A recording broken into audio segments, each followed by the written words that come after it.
اتنا سست بیٹھے ہوئے ہیں، ہم اتنی دور سے آ کے کوئی فائدہ ہی نہیں دکھ رہا۔ سلام کا جواب اتنا زور سے دو، باہر والے بھی اندر آ کے بیٹھنا۔ السلام علیکم ورحمۃ اللہ وبرکاتہ۔ الحمد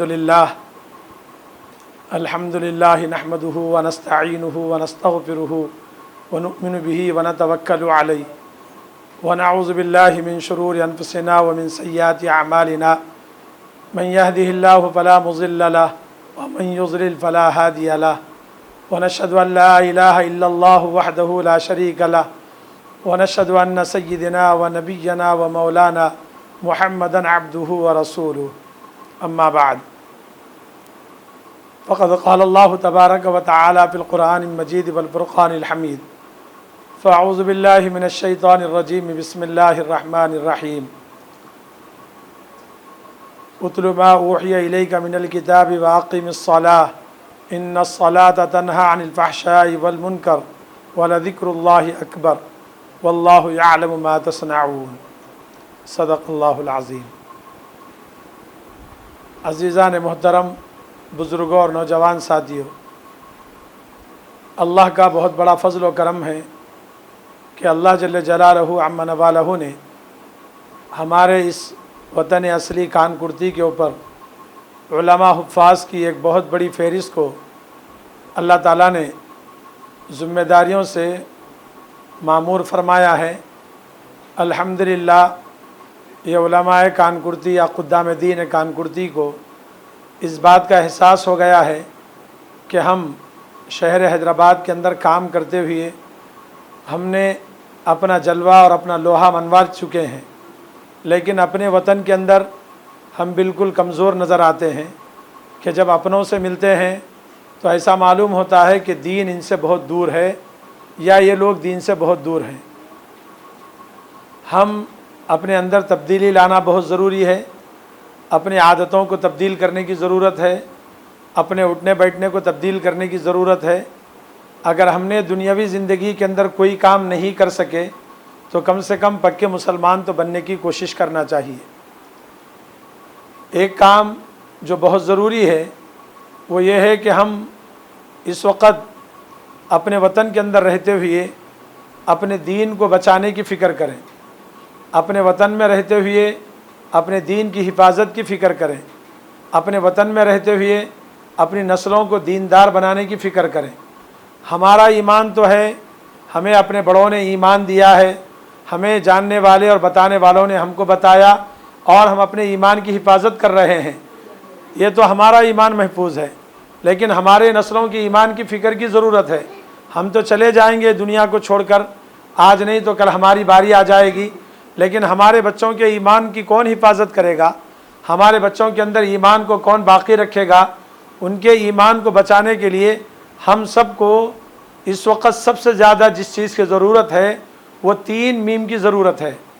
3 میم، پہلا میم وہ ہے جو مسجد ہے، دوسرا میم وہ ہے جو مدرسہ ہے، تیسرا میم وہ ہے جو ہمارے مولوی یعنی علماء ہیں۔ اگر ہم دنیا کے اندر ان 3 میم کے ساتھ جڑے رہیں گے تو ہمارا بھی ایمان باقی رہے گا اور ہماری نسلوں کا ایمان بھی باقی رہے گا اور ہمارے بھی بچے دیندار بنیں گے اور یہ ان کے نسلوں کے اندر دین کو باقی رکھیں گے۔ مسجد کے میم سے کیوں جڑنا ہے؟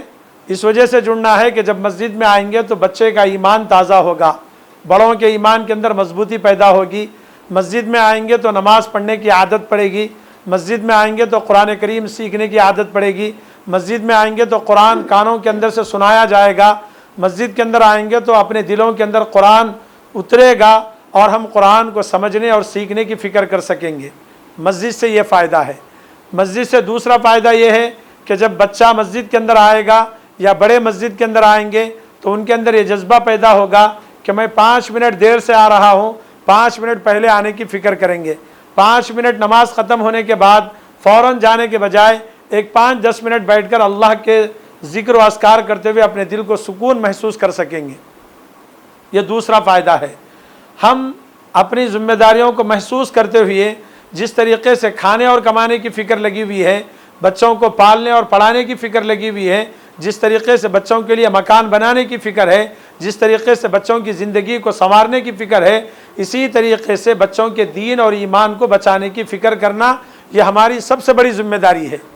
آج ماں باپ جو ہیں بچوں کو تعلیم دینے کی تو فکر میں لگے ہوئے ہیں، لیکن یہ فکر نہیں ہو رہی ہے کہ ہمارے بچے مسلمان بن کے رہیں گے یا مسلمان صرف ظاہری بن کے رہیں گے۔ اس بات کی فکر کرنے کی ہم کو اشد ضرورت ہے۔ ایک پہلا میم ہے جو مسجد کا میم ہے، دوسرا میم مدرسے کا میم ہے۔ مدرسوں سے اپنے بچوں کو جوڑے رکھنا، مدرسوں سے اپنے بچوں کو جوڑنے کی ضرورت اس بات کی ہے کہ اگر ہمارے گھر کے اندر 2 بچے یا 3 بچے ہیں تو اس میں سے ایک بچے کو مدرسے کے اندر منتقل کر دینا۔ یہ یاد رکھیں، اس بات کا احساس میں آپ کو تھوڑا پیچھے لے کے چلوں گا۔ ایک 3 سال پیچھے جو لاک ڈاؤن گزرا ہے، جس لاک ڈاؤن کے اندر رمضان المبارک کا مہینہ آیا، آپ دیکھے ہوں گے کہ رمضان کے اندر کوئی نماز پڑھانے والا نہیں ملا۔ رمضان کا مبارک مہینہ آیا، قرآن کریم سنانے والا کوئی نہیں ملا۔ کیوں نہیں ملا؟ اس وجہ سے کہ ہمارے گھروں میں حافظ نہیں رہے۔ تو اس لیے ہم اس لاک ڈاؤن کی زندگی کو دیکھ چکے ہیں، تو ہم یہ طے کریں کہ ہمارے گھر کے اندر 3 بچے ہیں تو اس میں سے ایک بچے کو مدرسے میں ڈالیں گے اور وہ بچہ قرآن کریم کا حافظ بنے گا، وہ اپنے خاندان کو اور اپنی نسل کو اور اپنے خاندان کو اور اپنے وطن کو بچا کے رکھے گا۔ یہ دوسرا میم ہے۔ تیسرا میم یہ ہے کہ علماء سے جڑے رہنا، مسجد کے عالم اور امام سے جڑے رہنا، مسجد کے جو مولوی ہیں جو خطیب ہیں ان سے جڑے رہنا۔ ہمارا مزاج ایسا بن گیا کہ کسی مسئلے کو معلوم کرنا ہے تو ہم انٹرنیٹ پر سرچ کر رہے ہیں اور دیکھ لے رہے ہیں کہ گوگل کیا کہہ رہا ہے۔ ہم اپنے مولوی کو گوگل بنا لیا، ہم انٹرنیٹ کو اپنا عالم بنا لیا، تو اس طریقے سے ہم اپنی زندگی کو تباہ کر رہے ہیں۔ تیسرے میم کی سب سے زیادہ ضرورت ہے۔ اس کی مثال علماء نے اس طریقے سے دی ہے کہ ہم نے اب تک 3 نسلوں کو دیکھا ہے، یعنی میں نہیں دیکھا کہ ہمارے بڑے جو علماء گزرے ہیں انہوں نے اپنی کتابوں میں لکھا ہے کہ ہم نے 3 نسلوں کو دیکھا ہے۔ پہلی نسل وہ تھی کہ اگر ان کو کسی شرعی مسئلہ معلوم کرنا ہوتا تھا تو وہ پہلے جا کر اپنے علماء سے، اپنے مسجد کے امام سے، اپنے چاہنے والے علماء کے پاس جا کر پوچھتے تھے کہ حدیث اور قرآن کے اندر اس بارے میں کیا مسئلہ ہے۔ جواب دیا جاتا کہ قرآن کے اندر اللہ تعالیٰ یہ بیان کر رہے ہیں، حدیث کے اندر رسول اللہ صلی اللہ علیہ وسلم نے یہ فرمایا ہے۔ وہ سنتے اور خاموشی سے اس کے اوپر عمل کرنے کے لیے تیار ہو جاتے۔ یہ پہلی نسل تھی۔ اور دوسری نسل وہ ہے جو آتی ہے اور پوچھتی ہے کہ قرآن اور حدیث کے ساتھ ساتھ فقہ کے اندر اس مسئلے کے بارے میں علماء کیا کہتے ہیں یا ہمارے اکابر علماء کیا کہتے ہیں، اس طریقے سے معلوم کرتے اور خاموش چلے جاتے، اس کے اوپر عمل کرتے۔ لیکن تیسری نسل ایسے آ گئی، وہ بولتے ہیں کہ قرآن میں ہے، حدیث میں ہے، فقہ میں ہے، لیکن آپ جو مسئلہ بیان کر رہے ہیں وہ میری عقل میں نہیں اتر رہا ہے، میرے عقل میں اترے جیسا اگر آپ مسئلہ بتا سکتے ہیں تو بتائیے، میں اس کے اوپر عمل کروں گا، نہیں تو نہیں کروں گا۔ یہ تیسری نسل ہے۔ ہم غور و فکر کریں کہ آج کل کے جو لوگ ہیں وہ کسی عالم کی بات کو ماننے کے لیے تیار نہیں، قرآن کی بات کو ماننے کے لیے تیار نہیں، حدیث کی بات کو ماننے کے لیے تیار نہیں۔ وہ یہ کہہ رہے ہیں کہ ہماری عقل کے مطابق اگر مسئلہ ہے، ہمیں سمجھ میں آ رہا ہے، ہمارے اندر اس کے لیے آسانی ہے تو ہم اس پر عمل کریں گے، اور اگر آسانی نہیں تو ہم اس پہ عمل نہیں کریں گے۔ تو یہ 3 میم کے ساتھ جڑے رہنا تو آدمی اپنے ایمان کو بچا سکتا ہے، اپنے نسلوں کے ایمان کو بچا سکتا ہے اور اپنے اندر دینداری پیدا کر سکتا ہے۔ یہ اس بات کی سب سے بڑی اشد ضرورت ہے۔ ہم سب کو ان باتوں پر عمل کرنے کی ضرورت ہے۔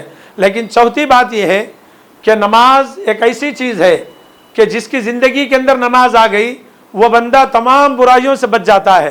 آپ بولیں گے کہ میں برسا برس سے نماز پڑھ رہا ہوں لیکن میری نماز مجھے برائی سے نہیں روک رہی، ٹھیک ہے، آپ کا دل بول رہا ہے کہ آپ کی نماز برائی سے آپ کو نہیں روک رہی ہے، تو آپ برائی بھی مت کریے، نماز بھی مت چھوڑیے، نماز پڑھتے رہیے اور برائی سے بچنے کی فکر کرتے رہیے۔ لیکن اللہ تعالیٰ کا وعدہ کبھی جھوٹا نہیں ہوتا، اللہ تعالیٰ ضرور تم کو جو ہے اس نماز کے ذریعے سے گناہوں سے روک دیتا ہے، برائیوں سے روک دیتا ہے۔ لیکن ہم یہ سمجھ رہے ہیں کہ ہمارا دل نماز میں لگتا ہی نہیں، مسجد میں آئے تک نماز ہو جاری، یا اپنے مرضی کے مطابق میں جب پہنچوں گا جب نماز چاہیے۔ ایسا نہیں ہے میرے بھائی، ہم مسجد میں آنے کی پوری فکر کریں اور وقت سے پہلے آنے کی فکر کریں۔ جتنی مائیں اور بہنیں ہماری یہاں بیٹھی ہوئی ہیں ان سے بھی میری گزارش ہے کہ گھر کے اندر نماز کی پابندی کریں۔ آج کل معاشرے کے اندر ایک برائی پیدا ہو گئی، وہ برائی ایسا ہے کہ یہ جو موبائل ہمارے پاس ہے یہ ضرورت کی چیز ہے، یہ ضرورت کی چیز ہے دنیاوی اعتبار سے، اس کے بغیر ہمارا جینا مشکل ہو گیا ہے۔ پہلے ایسا ہوتا تھا کہ ہم سب کو سب لوگوں کے نمبر زبانی یاد ہوتے تھے، اگر ہم کو کسی کو فون کرنا ہوتا